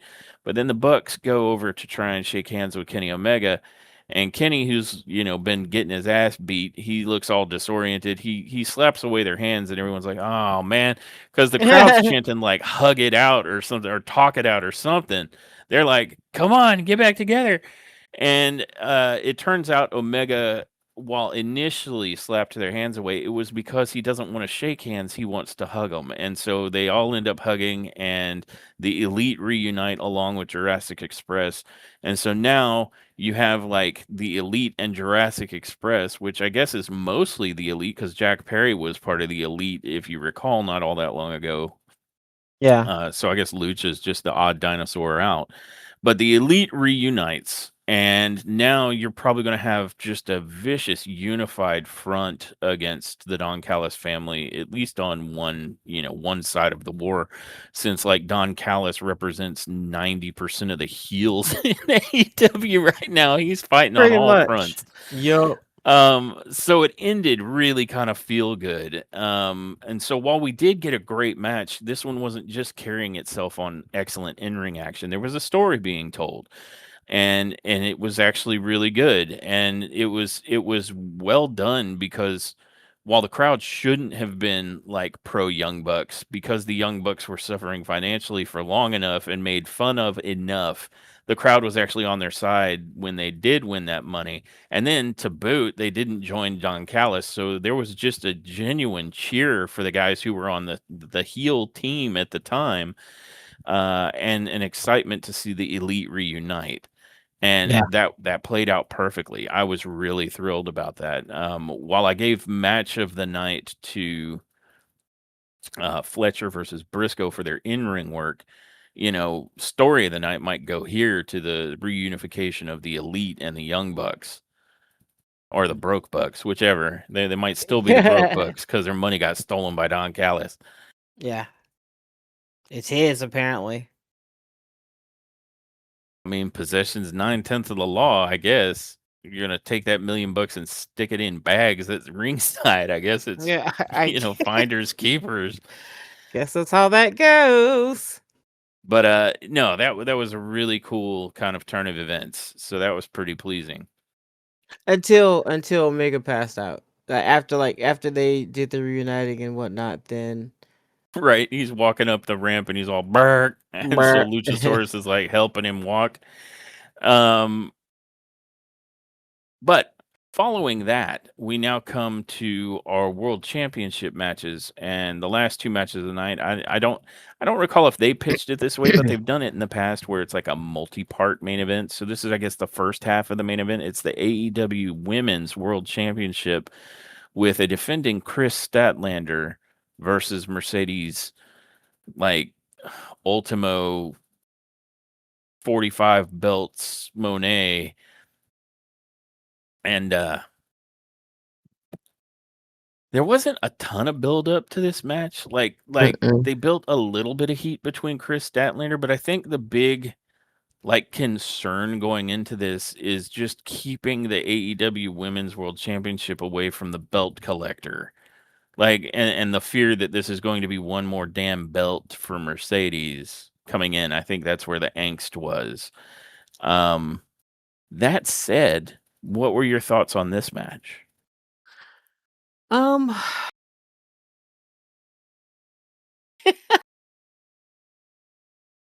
I mean, listen, I'm not saying that Mercedes doesn't have her place.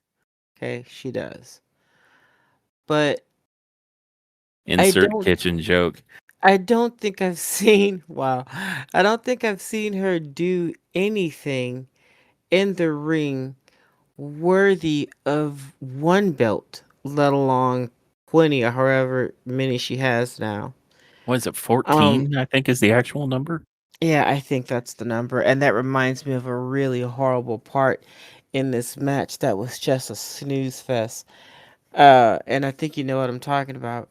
I do. Um, this, like Mercedes Monet and Statlander, watching these two wrestle is like watching oil and water try to boil. Like it's just,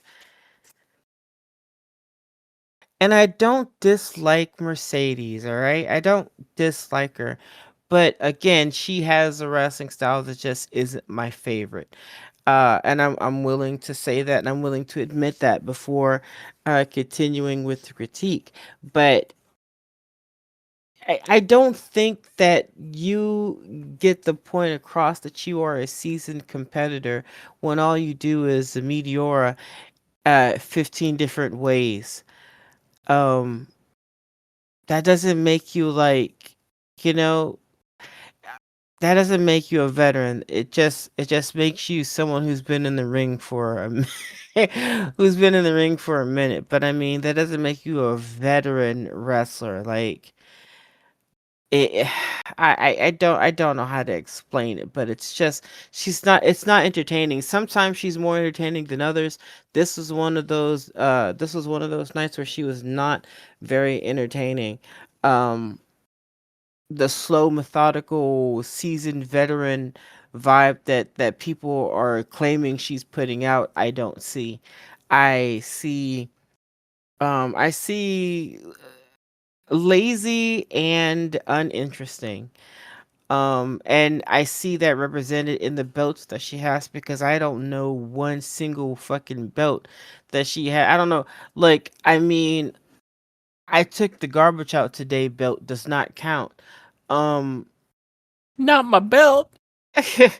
like, yeah, I got 4 belts for doing the dishes. I mean, like, none of I most likely to succeed belt isn't very convincing, and this is also the fact that she hasn't obtained this belt that she's trying to get off Statlander uh says exactly what it needs to say. Like that's I don't think I need to say anything else.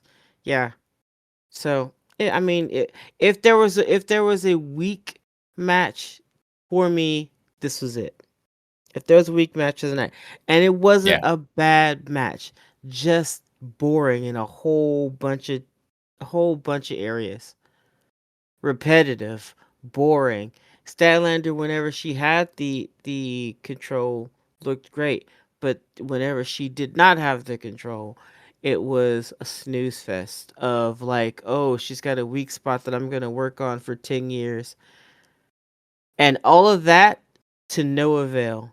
You spent so much time. We did so look, God, we spent so much time in this match to watch her, quote unquote, pick her opponent apart and still get nowhere. Yeah. Like, I pretty much agree on all counts. I kind of went into this worried they were going to put another title on Mercedes, but then I remembered that she only wins titles that come out of boxes of cereal or Happy Meals. yeah. Um, I was glad Chris won. It definitely, I agree with you, seems to tell the tale that Mercedes can't win the biggest title. And I agree that this was also the weakest match of the night for me. It wasn't a great match at all in terms of in ring, and I Mm-mm. don't like Mercedes's in ring work. Um, we are back to Mercedes Monet kind of being the weak match or dark spot in the PLE or the pay per view. Because there for a while it was starting to get better, but this was literally just like word for word Meteora, Meteora, Meteora. Oh, and 14 back to back. Chris Statlander has obviously checked out of the match. Fucking amigos suplexes. Like when you struggle to get 3 of them off, doing 14 just to match the belt means that like even Chris Statlander has divested from the match. Like she's unconscious. So you can't pin her for 3, but you can suplex her for 14. Yeah. It was ridiculous. And the bottom line, if I take out that stupid scammy scuzzy shit with the like chat with Mercedes for $99 a month or Texter or whatever that crap was, which was just scummy. I absolutely don't think that Mercedes lives up to the hype. Like her in-ring work is garbage. Yeah. And I was happy to acknowledge when I thought I saw some improvement, but this was a throwback to Mercedes being the dark spot in an otherwise amazing pay-per-view. Um, I agree with you on all counts that anytime Mercedes was in control, which was an unfortunately large amount of the match because, they were selling the idea that Chris Statlander had hurt her arm. And that's why,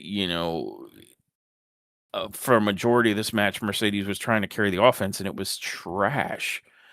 We collectively sighed a groan of relief on a couple of counts when Chris Statlander finally just hits Saturday Night Fever and wins. It was about that straightforward, almost anticlimactic because it's like, well, why didn't you just do that earlier and save us having to watch Mercedes flail around and do meteoras all night? So not a great match or an intense feud, and really just the weakest match of the night for me. The relief that I spoke of earlier was not just the end of the match, but also very, very glad that for whatever reason that they're pushing Mercedes to the moon.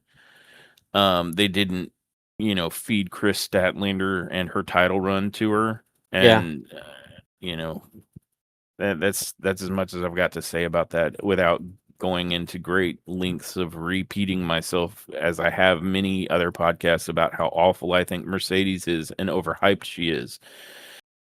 She's not a great wrestler. She just isn't. Like when it comes to in-ring work, you can't WWE, you can get by on mediocre in-ring work. You can't in AEW because that's kind of their whole fucking point. Like that is their Yeah. counterpoint to WWE is we can do shit in ring that you just don't, or can't. And Mercedes is absolutely an example of that. And it's a throwback, and it's not AEW's strength. It's not good for the women's division. Um, I'm just generally unimpressed with her, and this was a stinker of a match that I credit her exclusively for because anytime, like you said, Chris Statlander was in control of the match, it was more entertaining. So Yeah. that's all I've got to say about that. A kind of a weak two-parter main event, but coming away from that, we Oh, are and taking Mercedes didn't win, by the way. Just like for all that, for all the arm locks and all the, oh, found your weak point and all that other bullshit. She didn't freaking win. Yeah. So, yeah, very grateful for that. yeah. Very But grateful. following that unfortunately weak match near the end of the night, um, we are given the one kind of cutaway promo segment. We have a update on what's going on with AEW's Continental Classic, which of course is going to be a big tournament for Kazuchika Okada's Continental Belt. And we have Lexi Nair standing by speaking to Don Callis, and you've got obviously Okada there, and Takeshita's also there. And long story short, after a whole bunch of shit talk, Callis promoting Okada, Okada kind of pointing fingers at Takeshita, Takeshita announces that he's going to enter into the Continental Classic, which means he's going to try and take Okada's belt from him. Well, after that, we don't get to let that particular bit of news sit long because then Kyle Fletcher shows up, fresh having lost his TNT belt, and he kind of takes a dig at both Okada and Takeshita, talking about like where the hell were you guys when I needed you most. So I guess he's blaming both of them for his loss, and he says he's also going to enter into the Continental Classic. And then I think Okada makes a dig and says, Fletcher losing is all your fault, and he points to Takeshita. And it's just like, man, he's such a troll. So Yeah. Don Such a Callis is fucking like troll. the Continental Classic is going to be the battleground for this internal civil war that these, top talents in the Callis family are kind of gunning for each other. Yeah.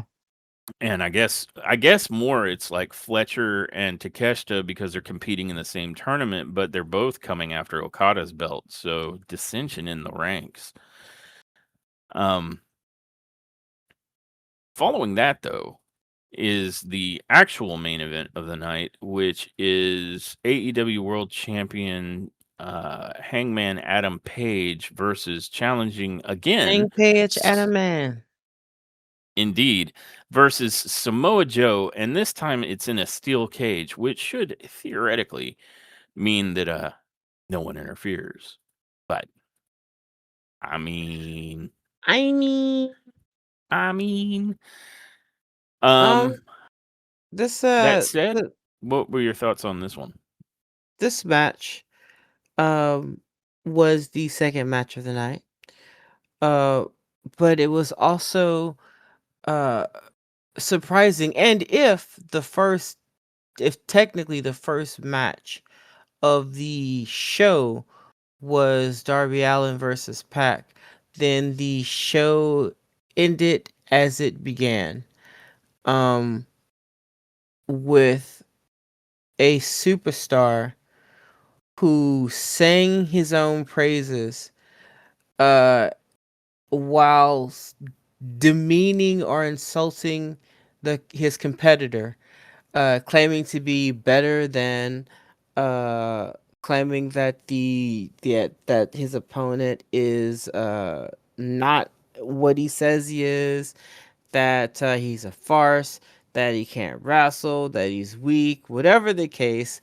Both of these men, both Pac and Samoa Joe, did the same things, um, and ended their matches essentially the same way. They were unable to complete the task before them, not without cheating or getting some sort of help.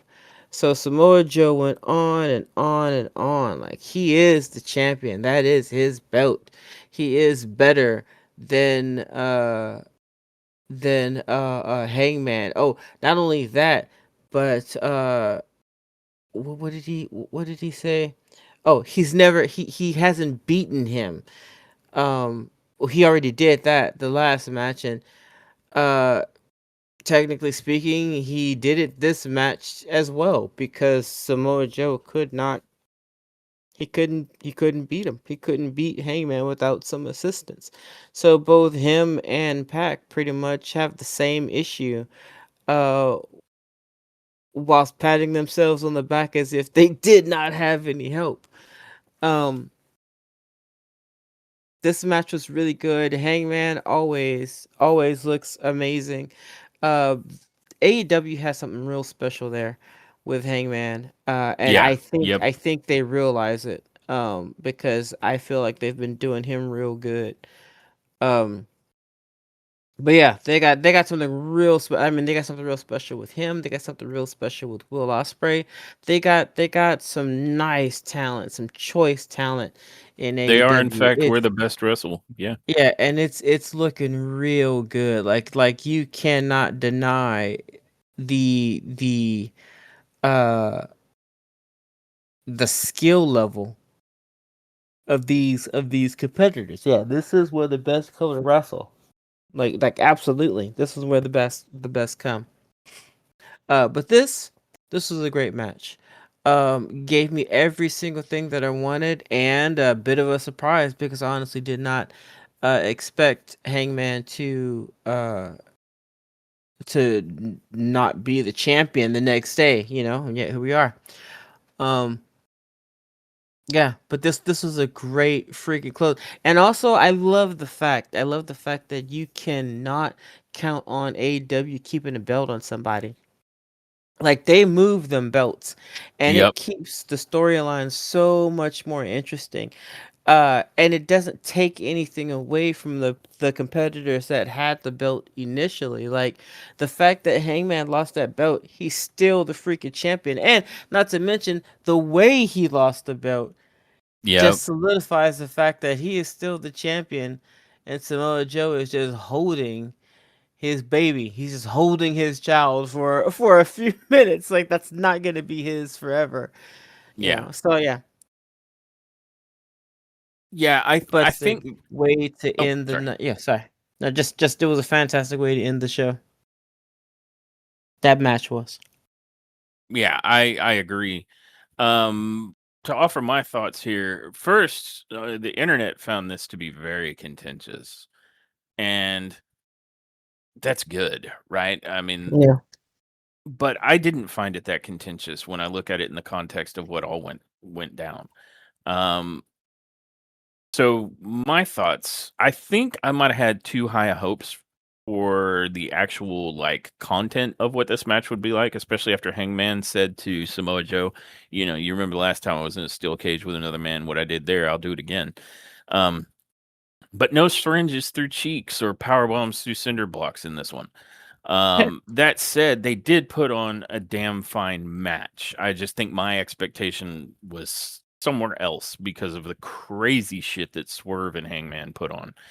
Yeah. Um, However, after putting on a pretty good match, it wasn't too long before the rest of the ops, Shibata and Hobbs, make their way out and start to interfere. There's a point where Hobbs straight up rips the chain off the door. Um, I mean, that was insane. Uh, and then he gets into the ring carrying the title belt. Obviously looking to clobber Hangman Page with it, but Page is able to fend Hobbs off. Um, and then I want to say Samoa Joe attempts to go for a coquina clutch, but manages to knock the ref out while doing so. And Page ends up countering that attempted coquina clutch into a deadeye. But with the ref down, we're just left with the crowd counting to like a billion. So it's one of those situations where, if the ref hadn't been out, Page won it right there. The match was over. So anything that kind of happens after this point is bullshit. There's going to be an asterisk, lots of like, Yeah. squinty eye over that bullshit win. Um, and then it looks like Hook comes down to assist because he's trying to wake up the ref. But then he turns around, picks up the title belt, and just clocks Hangman with it as he's getting to his feet. And so it's like, uh-oh, Hook, who we thought was at odds with Samoa Joe and the Ops, has actually been working with them all along. He's an op. Donna, it's a psyop. Um, And so Hangman's down, and Samoa Joe is recovering now with the help of Hook. And Hook leaves the ring, I think. And this allows Samoa Joe to basically slam Hangman with a muscle buster right around the convenient time that the ref is coming around. And this allows him to secure the pinfall and become the new AEW World Champion. And the ops all hit the ring and start celebrating. The cage is being drawn up, and Samoa Joe is, parading around this belt that, he won, I guess we could say. Him and 20 other dudes, it seems. Um, Suffice it to say, I'm conveying it was a very illegitimate win for Yeah. Samoa Joe. And it looks like they're setting the stage to beat down Hangman Page, who's still kind of bought in the ring, even with all these people in there. Um, and it's right about that time that the lights go out, and we're like, "Uh-oh, I guess they didn't pay the light bill at the stadium." Um, no, we're wondering what's it about, and then we see a silhouette of someone, and we see a Titantron of like a burning house, and then the silhouette turns out to be Prince Nana, and it suddenly dawns on all of us that we have a returning Swerve Strickland. But there's a hanging question mark in the air as Swerve slowly makes his way down to the ring with Prince Nana dancing. Is he going to attack the Hangman? Because I mean, you showed the burning house, and it was Hangman that did that to you. And even Samoa Joe's not sure. So as Strickland steps into the ring, he looks like he's trying to offer Hangman Page to him. And as Strickland steps forward, he instead turns and starts knocking out like people from the Ops Dojo, aka, just amateur or wrestlers in training that were all dressed up like Ops Dojo members. And Strickland starts fighting with everybody, and the actual Ops, not the Ops Dojo like fodder, clear the ring. And Swerve's just beating up all these poor dudes, and he house calls one guy, like just the taste. I saw it literally fly out of this man's mouth. Um, and around this time, Hangman is starting to come to, and so the show comes to an end with Swerve Strickland and a very bloody Hangman Page just death staring and mean mugging the ops that are at the top of the entrance ramp, and that's where things are left. And the reason I say I don't find this contentious is that it's actually, if you recall, Strickland and Page had kind of come to a forgiveness kind of Yeah. level Hmm. when Strickland left. Where if Hangman had the belt, then Strickland would have to go to war with him to go after the belt. But now both him and Hangman can go after the ops without it crossing the streams on them. So they Yeah. get to be allies in their pursuit of the ops. You know, Hangman for vengeance and Swerve because he wants that belt. And so it was fantastic. What a pleasant surprise. What a surprising ending to because nobody went into that thinking Hangman's going to drop the belt. Nobody No, went into it thinking Swerve Strickland's going to make a comeback. And so this was a completely surprising turn of events in the main event. I agree. So I don't find it contentious. I think it sets the stage for Hangman and Strickland to go after the ops. And it makes the ops kind of the new big bad so that we can all forget about the bad taste of Death Riders in our mouth. And so I think it makes a lot of sense when I look at it through that lens. So I didn't find Hangman dropping the belt here to be contentious. And like you said, AEW, they don't tend to do these super lengthy belt runs because that starts to make it feel less special and predictable as fuck.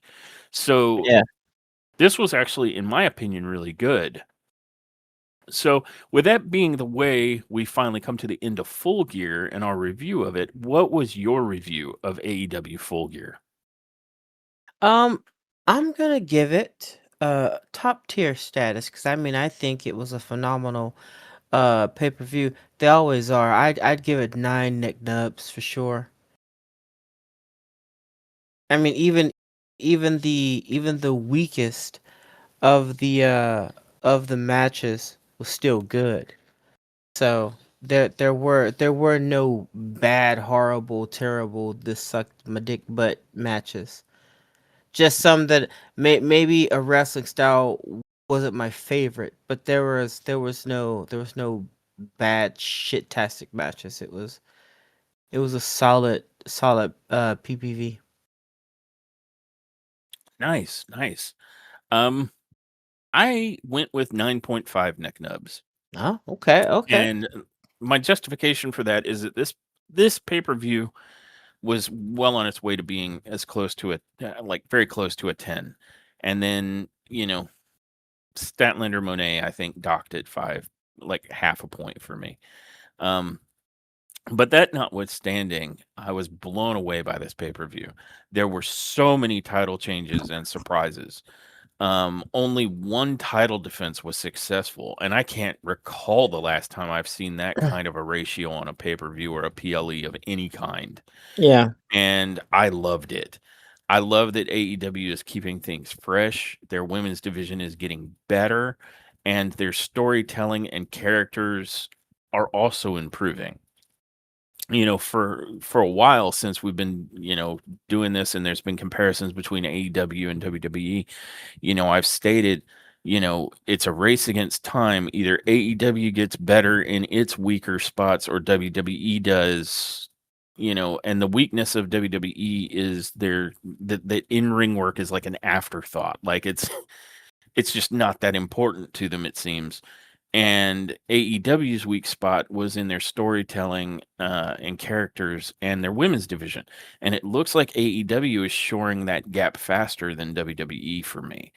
Um, so the fact that they're improving on every one of those fronts is a real good thing. And this was good. I mean, again, the throwback to Mercedes Monet kind of being the not so great portion of the PLE or pay-per-view, sorry, notwithstanding, you add to all of that the standard of excellent in-ring work that defines AEW, and in 2025, they're absolutely where the best wrestle, especially in their pay-per-views. And Full Gear was absolutely top tier. Yeah. So that's been our review of AEW's Full Gear, and I want to thank everyone who's listened to this episode, and I hope you enjoyed it. And I invite you to listen to our next episode, which I'm trying to remember. Do you know if War Games is this coming weekend? Because it might just be our coverage of War Games. This might be a week where we went from one pay-per-view to another PLE, so we just end up covering War Games next. War Games is this Saturday, or this coming Saturday. Okay, so our next episode will most likely be our coverage of WWE's War Games. And for anyone who was curious, we did watch SmackDown and we did watch Raw, and both were very, very good. Both would have been top tier. Um, But as is kind of the situation when we cover a major pay-per-view, we usually end up not covering, the surrounding Monday Night Raw and SmackDown. So our next coverage will most likely be War Games, and I invite everyone to come listen to that. Until then, I don't think there's much for us to do but roll the outro. Bye, guys. Thanks for tuning in to this episode of Top Tier Wrestling. We hope you enjoyed our deep dive into the latest WWE news and shows. You can find us on all major podcast platforms as well as our YouTube channel where we upload all of our episodes. You can also follow us on Instagram and X for updates and to join the conversation. Until next time, everyone, remember, wrestling is always better when it's top tier.